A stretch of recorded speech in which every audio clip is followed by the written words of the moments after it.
ગુજરાતમાં 2-3 દિવસથી ઠંડીએ હાહાકાર મચાવ્યા બાદ હવે થોડી રાહત મળી છે. ગુજરાતીઓને ટાઢના ચોરચરથી રાહત મળી છે.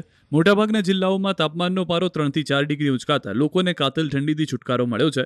પૂર્વ દક્ષિણ પૂર્વના પવન ફૂંકાતા શરૂ થતાં ઠંડી ઘટી છે.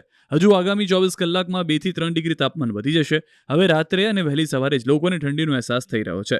દિવસે ઉનાળા જેવો તડકો પડવા લાગતા ગરમી લાગી રહી છે. બીજી તરફ શુક્રવારે રાજ્યમાં સૌથી ઓછું તાપમાન નલિયામાં 9.2 ડિગ્રી નોંધાયું, જ્યારે અમરેલીમાં 9.6 ડિગ્રી બીજા નંબરનું ઠંડુ શહેર રહ્યું. અમરેલીના તાપમાનમાં 24 કલાકમાં 3.6 ડિગ્રીનો વધારો આવ્યો છે. આ તરફ રાજ્યમાં હવે 5 દિવસ માવઠું મુશ્કેલી વધારી શકે છે.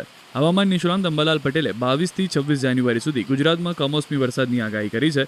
ઉત્તર ગુજરાત, કચ્છમાં વરસાદની સંભાવના છે. ભારે પવન સાથે કરા પડી શકે છે. આ દિવસો દરમિયાન સમગ્ર ગુજરાતમાં વાદળછાયું વાતાવરણ જોવા મળશે.